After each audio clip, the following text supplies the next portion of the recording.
আসসালামু আলাইকুম।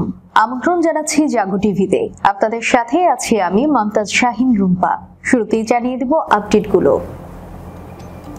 ইসরায়েলে হিজবুল্লাহর বিশ ক্ষেপণাস্ত্র হামলা, ব্যাপক ক্ষয়ক্ষতির দাবি। ব্যালিস্টিক ক্ষেপণাস্ত্র হামলা চালিয়ে এবার ইসরায়েলের 3 জাহাজ ডুবিয়ে দিল হুথি যোদ্ধারা। ইসরায়েলি গুরুত্বপূর্ণ বন্দরে ইরাকি প্রতিরোধ যোদ্ধাদের ড্রোনের তাণ্ডব। আইসিজের রায়ে দৌড়ের উপর নেতানিয়াহু ডেকেছেন জরুরি মন্ত্রিসভার বৈঠক। আবারও ইসরায়েলের উপর নিষেধাজ্ঞার আহ্বান জাতিসংঘ বিশেষজ্ঞের। গাজা ইস্যুতে আলোচনা করছেন সৌদি যুবরাজ ও ফ্রান্সের প্রেসিডেন্ট।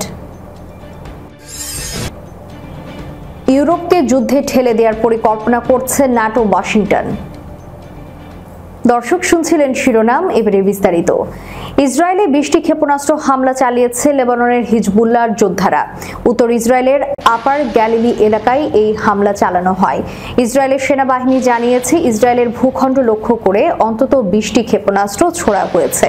বলা হয়েছে লেবানন থেকে ছোড়া এই ক্ষেপণাস্ত্র ইসরায়েলের ডোভেব ও মানারা এলাকা ধ্বংসযজ্ঞ চালিয়েছে। এতে ব্যাপক হতাহত হয়েছে এবং এইসব ক্ষেপণাস্ত্র যে লেবানন থেকে ছোড়া হয়েছে তাও নিশ্চিত করেছে হায়না বাহিনী। গত 7 অক্টোবরের পর থেকে ফিলিস্তিনিদের পক্ষ নিয়ে ইসরায়েলে হামলা চালাচ্ছে লেবাননের সশস্ত্র গোষ্ঠী হিজবুল্লাহ। এই সংগঠনটিকে সামরিক সহায়তা দিয়ে থাকে ইরান। তবে হিজবুল্লাহকে লক্ষ্য করে পাল্টা হামলাও চালাচ্ছে ইসরায়েল। সূত্র আল জাজিরা। এদিকে ব্যালিস্টিক ক্ষেপণাস্ত্র হামলা চালিয়ে এবার ইসরায়েলের 3 জাহাজ ডুবিয়ে দিয়েছে হুথি যোদ্ধারা। ইসরায়েলি এলাত বন্দরেও ড্রোন হামলা চালিয়েছে ইরাকি প্রতিরোধ যোদ্ধারা। একই সাথে আপার গ্যালিলি অঞ্চলে 20 ক্ষেপণাস্ত্র দিয়ে হামলা করেছে হিজবুল্লাহ। ত্রিমুখী এই হামলায় ব্যাপক ক্ষয়ক্ষতির দাবি করে বিবৃতি দিয়েছে প্রতিরোধ সংগঠনগুলো। ব্যালিস্টিক ক্ষেপণাস্ত্র হামলা চালিয়ে এবার ইসরায়েলের 3 জাহাজ ডুবিয়ে দিল হুথি যোদ্ধারা। হুথি মুখপাত্র ব্রিগেডিয়ার জেনারেল ইয়াহিয়া সারি বিষয়টি নিশ্চিত করেছেন। গাজার সমর্থনে আয়োজিত বড় এক সভায় এই ঘোষণা দেন সারি। সারি জানিয়েছেন, প্রথম অভিযানটি চালানো হয় আরব সাগরে এমএসসি আলেকজান্দ্রিয়া নামের একটি জাহাজকে লক্ষ্য করে। এতে একটি ব্যালিস্টিক ক্ষেপণাস্ত্র ব্যবহার করা হয়।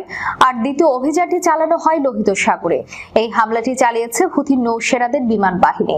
ওই জাহাজটিও ইসরায়েল অভিমুখে যাচ্ছিল। তৃতীয় অভিযানটি চালানো হয় ভূমধ্য সাগরে এক্সাস নামের একটি জাহাজকে লক্ষ্যবস্তু করে হুথির ক্ষেপণাস্ত্র বাহিনী। মধ্যপ্রাচ্যের সামরিক তৎপরতার দায়িত্বে মার্কিন সেন্ট্রাল কমান্ড বা সেন্টকম। তারা দাবি করেছে তার সফলভাবে ইয়েমেনের হুথিদের সর্বশেষ মিসাইল শুক্রবার ধ্বংস করে দিয়েছে। সেন্টকম দাবি করে যে স্থল থেকে হামলা করা এই ক্ষেপণাস্ত্র মার্কিন ও তার জোটের যুদ্ধ জাহাজ এবং বাণিজ্যিক জাহাজের জন্য হুমকি হয়ে দাঁড়িয়েছিল। শুক্রবার ইয়েমেনের রাজধানী সারায় হাজার হাজার হুথির সমর্থক সমবেত হয়ে হুথির প্রতিরোধ আক্রমণ এবং গাজার জনগণের লড়াইয়ের প্রতি সংহতি প্রকাশ করেন। অপরদিকে ইসরায়েলের এইলাত বন্দরের গুরুত্বপূর্ণ লক্ষ্যবস্তুতে ড্রোন হামলা চালিয়েছে ইরাকি প্রতিরোধী যোদ্ধাদের জোট পপুলার মোবিলাইজেশন ইউনিট। শুক্রবার সন্ধ্যায় এই হামলা চালানো হয়েছে বলে এক বিবৃতিতে জানিয়েছে গোষ্ঠীটি। লেবানন ভিত্তিক সংবাদ মাধ্যম আল মাইদান এক প্রতিবেদনে এই খবর জানানো হয়েছে। বিবৃতিতে তারা বলেছে, ইসরায়েল গাজায় যে আগ্রাসন চালাচ্ছে তার প্রতিবাদে এবং ফিলিস্তিনি প্রতিরোধী যোদ্ধাদের সমর্থনে ইরাকি যোদ্ধারা এই হামলা চালিয়েছে। ইসরায়েলের বিরুদ্ধে এই ধরনের হামলা অব্যাহত থাকবে বলেও হুঁশিয়ারি দেওয়া হয়েছে বিবৃতিতে।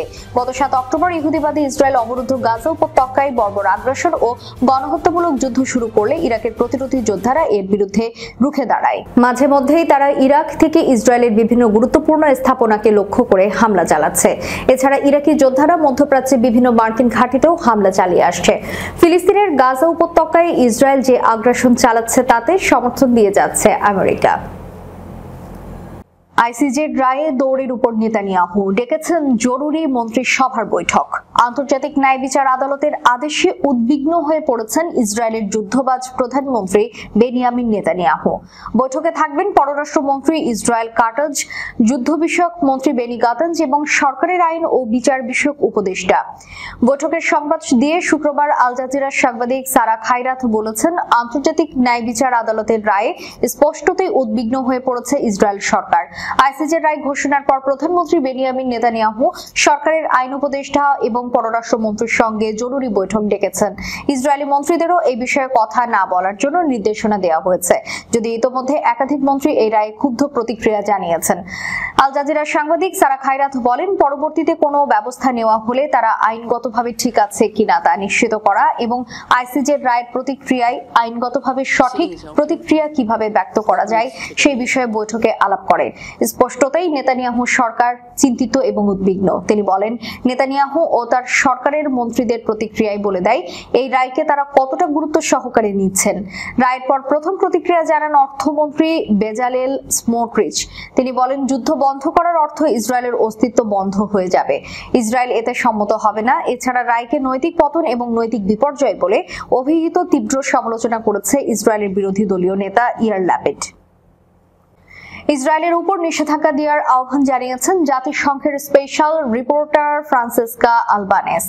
ফিলিস্তিনি ভূখণ্ডে মানবাধিকার লঙ্ঘনের অভিযোগ এনে তিনি এই আহ্বান জানান। শনিবার আলবানেস বিশেষভাবে উল্লেখ করেছেন যে আন্তর্জাতিক অপরাধ আদালতের রুলিং অমান্য করে গাজায় দক্ষিণাঞ্চলের শহর রাফায় হামলায় বিস্তৃত বাড়িয়েছে ইসরায়েল। আলবানেসের দাবি, আন্তর্জাতিক সম্প্রদায় কার্যকর ব্যবস্থা না নিলে ইসরায়েল কোনোভাবেই এই মাতলামি এবং নৃশংসতা বন্ধ করবে না। সুতরাং ইসরায়েলের উপর অবশ্যই নিষেধাজ্ঞা দিতে হবে। দেশটির অস্ত্র আমদানিও নিষিদ্ধ করতে হবে। সেই সাথে তেল আবিবের সাথে সব ধরনের কূটনৈতিক সম্পর্ক ছিন্ন করতে হবে। গাজায় ইসরায়েলের এমন নারকীয় হামলার বিষয়ে মানবাধিকার সংস্থা অ্যামনেস্টি ইন্টারন্যাশনালও উদ্বেগ জানিয়েছে। তারা বলছে, অচিরেই রাফায় গণহত্যামূলক ইসরায়েলি কার্যক্রম বন্ধ করতে হবে। সৌদি ক্রাউন প্রিন্স মোহাম্মদ বিন সালমান এবং ফরাসি প্রেসিডেন্ট ইমানুয়েল ম্যাক্রো বুধবার একটি ফোন কলে গাজা উপত্যকার সাম্প্রতিক ঘটনাবলী নিয়ে আলোচনা করেছেন। সরকারি সৌদি প্রেস এজেন্সি জানিয়েছে, গাজা ইস্যু ছাড়াও দুই নেতা দ্বিপাক্ষিক সম্পর্ক এবং বিভিন্ন ক্ষেত্রে সহযোগিতা বাড়ানোর উপায় নিয়ে আলোচনা করেছেন।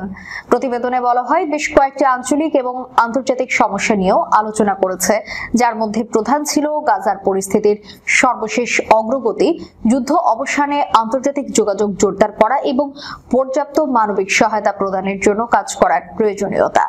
এসপিএ আরো জানিয়েছে, 105টি যাত্রীবাহী বিমান কেনার জন্য সৌদিয়া গ্রুপ এবং এয়ারবাসের মধ্যে স্বাক্ষরিত একটি চুক্তির জন্য বিন সালমান এবং ম্যাক্রো অভিনন্দন বিনিময় করেন।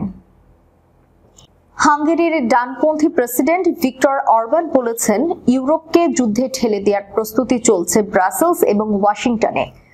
গতকাল শুক্রবার হাঙ্গেরির স্থানীয় গণমাধ্যম কোসুথ রেডিওকে দেওয়া এক সাক্ষাৎকারে তিনি কথা বলেন। তিনি এ সময় ব্রাসেলসের ন্যাটোর প্রস্তুতি প্রথম ও দ্বিতীয় বিশ্বযুদ্ধ শুরুর আগের প্রস্তুতির সঙ্গেও তুলনা করেন। অরবান বলেন, আজ ব্রাসেলস এবং ওয়াশিংটনে যা কিছু ঘটছে, বিশেষ করে ওয়াশিংটনের চেয়ে ব্রাসেলসে বেশি ঘটছে, তা মূলত এক ধরনের সম্ভাব্য সামরিক সংঘাতের পূর্ব প্রস্তুতি। আপনি যদি সহজ ভাষায় এটিকে বলতে চান, তাহলে আপনি বলতে পারেন ইউরোপকে যুদ্ধে ঠেলে পাঠানোর প্রস্তুতি চলছে। এই সময় হাঙ্গেরির প্রধানমন্ত্রী সতর্ক করে বলেন, এ ধরনের কর্মকাণ্ডের প্রত্যক্ষ ফলাফল হবে ইউরোপীয় ইউনিয়ন ও ন্যাটোর সঙ্গে রাশিয়ার সরাসরি সংঘাত। আর এই সংঘাতে পারমাণবিক অস্ত্র ব্যবহৃত হতে পারে এবং এর ফলাফল হবে খুবই ভয়াবহ।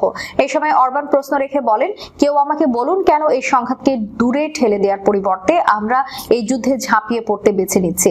ন্যাটোর উদ্দেশ্য প্রসঙ্গে অরবান বলেন, এই জোট সদস্য রাষ্ট্রগুলোকে আক্রমণকারীদের হাত থেকে রক্ষা করার উদ্দেশ্যে গঠন করা হয়েছিল, বাইরেরও কারো সঙ্গে যুদ্ধ করার জন্য নয়। ইউক্রেনকে পরাজিত করার পর রাশিয়া ইউরোপ আক্রমণ করতে পারে এমন পশ্চিমা দাবির বিষয়ে মন্তব্য করে অরবান বলেন, এমনটা হওয়ার আশঙ্কা অত্যন্ত ক্ষীণ এবং এই ধরনের অজুহাত কেবল ইউক্রেন সংঘাতে সরাসরি জড়িত হওয়ার পটভূমি তৈরির জন্য ব্যবহার করা হয়। দর্শক, শেষ করার পূর্বে সংবাদ শিরোনামগুলো জানিয়ে দিব আরো একবার। ইসরায়েলে হিজবুল্লাহর বিশ ক্ষেপণাস্ত্র হামলা, ব্যাপক ক্ষয়ক্ষতির দাবি। ব্যালিস্টিক ক্ষেপণাস্ত্র হামলা চালিয়ে এবার ইসরায়েলের 3 জাহাজ ডুবিয়ে দিল হুথি যোদ্ধারা। ইসরায়েলি গুরুত্বপূর্ণ বন্দরে ইরাকি প্রতিরোধ যোদ্ধাদের ড্রোনের তাণ্ডব।